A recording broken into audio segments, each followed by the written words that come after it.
오늘 볼 말씀은 열왕기상 16장 8절부터 20절까지 내용입니다. 자, 8절부터 한번 읽어보겠습니다. 유다의 아사왕 제26년에 바하사의 아들 엘라가 디르사에서 이스라엘의 왕이 되어 2년 동안 그 왕위에 있으리라. 엘라가 디르사에 있어 왕국 맡은 자 아르사의 집에서 마시고 취할 때 그 신하 곧 병거 절반을 통솔한 지휘관 시므리가 왕을 오반하여 시므리가 들어가서 그를 쳐 죽이고 그를 대신하여 왕이 되니 곧 유다의 아사 왕 제27년이라. 시므리가 왕이 되어 왕위에 오를 때 바하사의 온 집안 사람들을 죽이되 남자는 그의 친족이든지 그의 친구든지 한 사람도 남기지 아니하고 바하사의 온 집을 멸하였는데 선지자 예후를 통하여 바하사를 꾸짖어 하신 여호와의 말씀같이 되었으니 이는 바하사의 모든 죄와 그의 아들 엘라의 죄 때문이라. 그들이 범죄하고 또 이스라엘에게 범죄하게 하여 그들의 헛된 것들로 이스라엘 하나님 여호와를 노하시게 하였더라. 엘라의 남은 사적과 행한 모든 일은 이스라엘 왕 역대지락에 기록되지 아니하였느냐. 유다의 아사왕 제27년에 시므리가 다르사에서 7일 동안 왕이 되니라.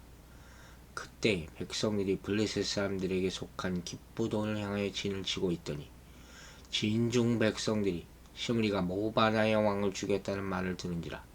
그날에 이스라엘의 무리가 진에서 군대 장관 오므리를 이스라엘 왕으로 삼음해 오므리가 이에 이스라엘의 문을 거드니고 기브돈에서부터 올라와서 디르사를 에워쌌더라.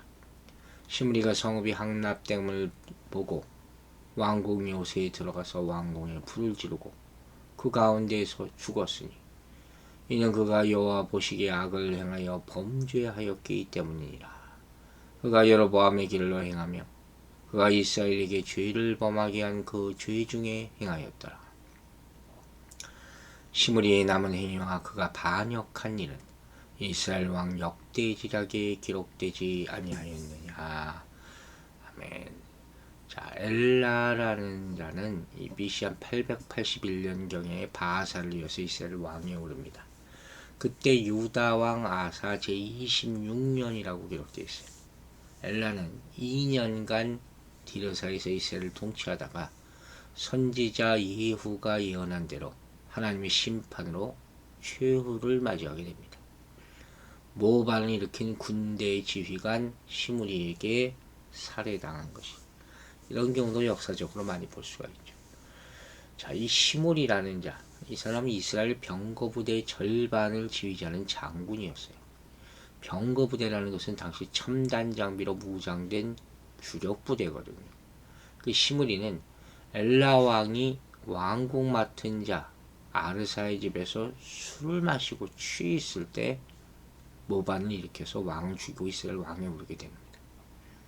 이때가 유다 아사왕 제27년 BC 880년이었어요. 자, 보세요. 열왕기서 저자는 선지자가 하나님의 말씀으로 예언한 것이 반드시 성취된다는 사실을 기회 있을 때마다 강조하고 있잖아요. 오늘 보면도 또 나온단 말이에요. 하나님이 선지자 예후를 통해 예언하신 대로 바하사의 온 집안이 결국 멸망당하게 되는 거예요. 바하사의 친족과 친구까지 살해당했다. 남자라고 번역된 단어가 우리 앞에서도 봤죠. 그 뜻이 뭐라고 했죠? 벽에 오줌을 누는 자라는 뜻을 가지고 있어요. 흥미롭죠. 바하사와 엘라는 왕으로서 모든 백성을 범죄로 이끌고 헛된 것들, 즉 우상을 섬기게 만드는 큰 죄를 저질렀기에 멸망당한 것이었다. 자기만 죄를 지었어요. 그것도 큰데 백성들까지 죄짓게 인도했어요. 의의 길로 인도하는 거예요. 악의 길로 인도했어요. 여러분, 이게 잘못된 거죠. 결국 하나님의 심판을 받게 되는 것이죠. 하나님은 사람을 악하게 인도하는, 사용하는, 다루는 자들을 결국 벌하세요. 권력을 잡기 위해서 반역을 일으킨 바하사들을 시므리의 반역으로 심판하는 거죠. 우리가 사람들을 몰인정하게 대하고 옳지 않은 이유로 학대할 때 하나님은 분노하십니다. 그리고 우리도 그런 말미암아 벌받게 된다는 사실을 우리는 명심해야 돼요. 하나님을 두려워하지 않는 사람은 욕심을 위해서 자기 다른 사람을 해상시킬 수가 있어요. 여기 있는 사람들이 바하사, 시므리 왕위를 차지하기 위해서 살인을 저지르잖아요. 사람이 하나님을 두려워하지 않을 때 세상 권력과 재물을 우상으로 삼게 되고 그것을 얻기 위해 다른 사람을 해치기까지 하게 되는 것이죠. 하나님은 이러한 자에게 분노하시는 분임을 우리는 잊지 말아야 돼요. 우리가 사람들을 어떻게 대하고 있는지 보고 계세요. 하나님이 지도자로서 세워주시는 것은 다른 사람을 섬기게 하기 위함이지 학대하고자 함이 아니에요. 지배하고자 함이 아니라 하는 것이죠. 혹시나 요즘 자신의 말과 눈빛과 행동 이런 것들이 주변 사람들을 어렵게 만들고 고통을 주고 있지 않는가. 특히 지도자들, 오너들 이런 사람들 생각해 봐야 돼요. 갑질이라는 얘기가 왜 나옵니까? 그죠? 또 자신의 계획을 이루기 위해 다른 사람이 이용하거나 무자비하게 대하고 있는지 돌아봐야 되는 것이죠. 하나님의 인내와 사랑과 주님이 가르쳐 주신 섬김의 도로 주변 사람을 대할 수 있게 되기를 바랍니다. 15절 읽어보겠습니다. 유다의 아사 왕 제27년에 시므리가 다르사에서 7일 동안 왕이 되니라. 7일 천하지. 그때 백성들이 블레셋 사람에게 속한 기쁘돈을 향하여 진을 치고 있더니. 자 보세요. 시므리가 왕이 오르긴 했어요. 그러나 그의 통치가 7일 만에 끝나버리죠. 엘라 왕이 BC 880년까지 이스라엘을 통치했고 오므리가 BC 879년부터 통치를 시작했기 때문에 시므리에게 돌아가는 해는 없다고 볼 수 있어요. 그는 왕이 즉위식조차 거행하지 못했다. 즉위식은 새해가 시작될 때 거행되는 것이죠. 시므리는 자칭 왕이었을 뿐 백성이 공식적으로 인정하는 왕은 아니었다. 그런데 이렇게 시므리를 소개하는 내용을 보면 오므리와 마찬가지로 부모나 출신 가문에 대한 언급이 나오지 않습니다. 이스라엘 왕들의 소개의 특징이 뭐라고 했어요? 어머니, 부모, 가문 이런 것이 장황하게 다 나오는데 그잖아요? 근데 안 나와. 왜? 시므리는 아마도 이스라엘 민족이 아니거나 외국에서 온 직업군이었을 것이다 하는 거죠. 근데 이스라엘이 병거 부대 절반을 지휘하는 장군이라고 했잖아요. 근데 시므리는 수도 디르사에 남아있었고 대부분의 군대는 오므리의 지휘하에 갑보돈을 지금 포위 공격하고 있는 상황이란 말이에요. 시므리나 오므리나 다 이방 민족 출신의 직업군인으로서 그들이 이스라엘 군대 지휘관이 될 수 있었다는 것도 참 의문이에요. 어떻게 이렇게 될 수 있을까? 이 질문에 대한 해답은 바아사 왕조에서 찾을 수 있다고 설명합니다. 즉 바아사는 미천한 가문 출신이라고 2절에 나와있죠. 지지 세력이 미약한 상태에서 새로운 왕조를 창조했기 때문에 아마도 강력한 친위 부대를 양성하려고 했을 것이에요. 한동안 블레셋 왕 아래서 장군으로 있다가 헤브론으로 귀환한 다윗이 지지 세력이 미약한 상태에서 새로운 왕조를 창건했을 때 자신의 친위 부대를 용병과 직업군으로 구성했던 것과 유사한 상황으로 볼 수 있는 것이죠. 따라서 바하사 왕조에서는 외국 출신의 직업군이었던 시므리와 오므리가 어렵지 않게 군대 권력의 핵심 세력으로 부상할 수 있었을 것이다 하는 거예요. 용병이라는 것이 지금도 있어요. 앞으로도 아마 점점 있게 될걸요. 한국도 뭐 인구가 점점 줄어든다 그러는데 그래서 이 얘기까지 벌써부터 나오게 된다는 거예요. 어쨌든 그러면 시므리는 왜 모반을 일으켰을까? 그죠? 자, 우리가 앞서 읽었어요. 시므리는 엘라 왕이 왕궁 맡은 자의 집에서 술을 마시고 취해 있을 때 그를 죽이고 왕이 되었다. 9절에서 봤잖아요. 이런 상황을 볼 때 추측할 수 있는 것은 엘라 왕이 국정을 소홀히 했다는 거예요. 그때 군인들은 기브돈에서 블레셋과 사흘을 둔 전투를 벌이고 있었는데 최고 지도자인 왕이 왕궁을 벗어나 사가에서 잔치를 벌이고 술에 취해 있어. 죽어도 싼 거지. 어느 백성과 군인들의 신뢰를 받을 수가 있겠습니까? 시므리는 바로 그 상황이 미천한 출신의 왕조 지지 세력이 약한 왕조를 전복하고 왕권을 찬탈할 수 있는 최적의 기회라고 했을 것이다 하는 것이죠. 16절 17절 보세요. 진중 백성들이 시므리가 모반하여 왕을 죽였다는 말을 들은지라 그날에 이스라엘의 무리가 진에서 군대 지휘관 오므리를 이스라엘 왕으로 삼으매 오므리가 이에 이스라엘의 무리를 거느리고 기브돈에서부터 올라와 디르사를 에워쌌더라. 시므리 오므리 무슨 이름도 재밌죠. 기억하기는 쉬울 것 같아요. 어쨌든 지금 이스라엘이 난린 거예요. 자, 기브돈에서 블레셋 사람들과 대치하고 있던 이스라엘 군대는 시므리의 모반 소식을 듣고 어떻게 했을까요? 난리가 났겠죠. 우리도. 그래서 진중의 군대 지휘관이었던 오므리를 왕으로 삼아요. 얼마나 지금 이 나라가 혼란 가운데 있었는지 알겠죠. 이때가 유다왕 아사 제27년 BC 880년인 거예요. 공식적인 즉위식은 그 다음 해 BC 879년 새해가 시작되는 8월에 거행되었다고 합니다. 어쨌든 오므리가 여기서 군대 지휘관으로 소개됩니다. 이는 일선에서 군대를 이끌고 있는 총사령관을 의미하죠. 그렇다면 왜 기브돈을 공격하고 있던 군인들이 왕위 찬탈에 성공한 시므리를 지지하지 않고 오므리를 새로운 왕으로 세웠을까 하는 거예요. 여러분 당시 같으면은 군인은 왕에 족속된 존재들이에요.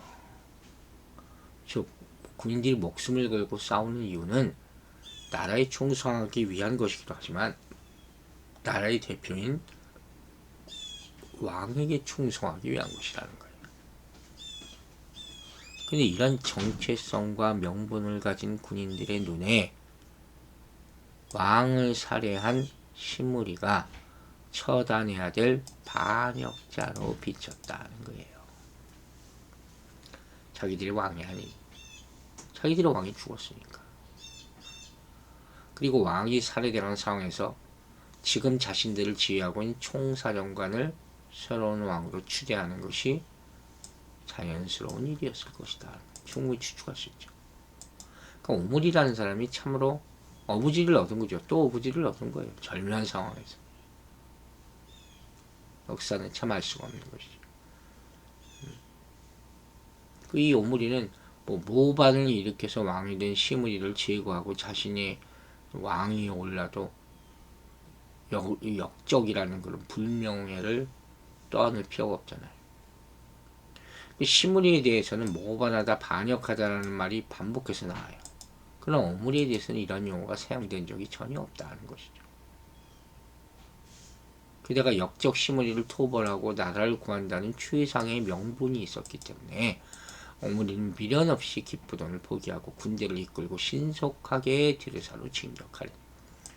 우리가 한국 역사를 봐도 고려시대나 조선시대나 이성계가 위화도 회군을 하지 않습니까? 그래서 왕이 조선왕조를 새로 만들지 않습니까? 너무도 많이 나오는 얘기예요.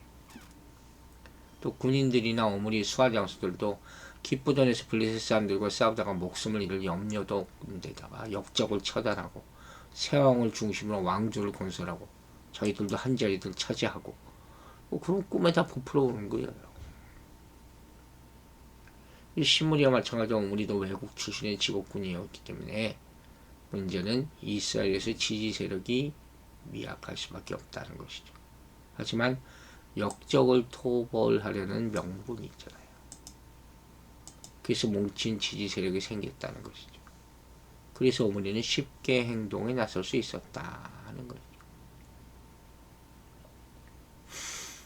근데 이런 모습들, 반복되는 모습을 보면서 우리는 중요한 교훈 한 가지를 얻을 수는 있어요. 그게 뭐냐? 바로 다른 사람을 희생시키며 무리하게 자신의 욕심을 채우는 사람에게는 사람들의 마음이 언제든지 돌아설 수가 있다는 거예요. 이게 반복되는 진리예요. 시므리가 자신의 주군을 죽이고 왕이 올랐을 때도 이스라엘 마음이 그를 다 썰퍼트하지 않았어요. 즉 성경적으로나 상식적으로 자격도 되지 않는 사람이 옳지 않은 방법을 사용해서 이익을 얻으려 할 때 사람들은 결국 그를 떠나게 된다는 것이죠. 잘못된 방법으로 세상적인 것을 추구하는 사람에게는 그를 지지하는 반대 세력이 생기게 마련이다 하는 말씀이에요. 시므리를 반대하는 오므리의 세력이 생긴 것처럼 우리 잘못된 계획을 멈추게 할 사람이 생길 수 있다는 사실을 항상 경계해야 할 것입니다. 그러므로 우리는 옳지 않은 방법으로 욕심을 채우다가 인심을 잃지 않도록 조심해야 될 것입니다. 하나님은 우리가 어떤 목표를 이루든지 선한 방법을 사용하기를 원하시는 분이시죠. 지금 자신의 계획을 이루기 위해 쓰고 있는 방법이 혹시 하나님이 싫어하시고 주변 사람을 힘들게 하는 것은 아닌지 돌아보고 바른 방법으로 바른 뜻을 통해서 하나님의 뜻을 이루게 되기를 간절히 기도합니다. 기도하겠습니다. 아버지 하나님 감사합니다. 오늘도 우리에게 좋은 교훈 주심을 감사드립니다. 항상 동기가 중요하고 또 방법도 중요하다는 것 아버지 큰 교훈으로 배웠습니다. 다른 사람을 희생시키면서 나의 욕심을 이루려는 그런 욕망을 다 버리게 하여 주시고 그런 유혹에 빠지지 않도록 도와주시옵소서. 이 이스라엘이 이렇게 어리석은 왕들로 말미암아 나라가 혼란한 모습을 보면서 이 나라를 걱정하고 대한민국을 걱정하며 기도합니다. 올바른 지도자가 세워지게 하여 주시고 나라와 전쟁과 전쟁 사이에 있는 이 악한 세상 가운데 온전한 왕 되신 주님이 속히 오기를 기도하오니 마라나타 주여 어서 오시옵소서. 아버지 오늘 하루도 우리가 삶에 있어서 우리 성도들 위해 기도할 때 항상 주의 은혜 가운데 거짓되지 말고 정직하게 하나님의 뜻을 하나님의 방법대로 순종하며 살게 해주시고 가정과 자녀들의 학업과 그들의 기업을 주님께 맡기오니 책임져 주시고 여행 중인 사람들이 있으면 가까운 길 가운데 주의 성령이 함께하여 도와주시고 좋은 여러가지 하나님이 주시는 체험들과 또 경험들을 해서 하나님께 영광 돌리는 기회가 될 수 있도록 축복하여 주시옵소서. 주께서 오늘 우리와 함께하여 주실 줄로 믿사오며 우리를 구원하시는 우리 구주 예수 그리스도의 이름으로 기도했습니다. 아멘.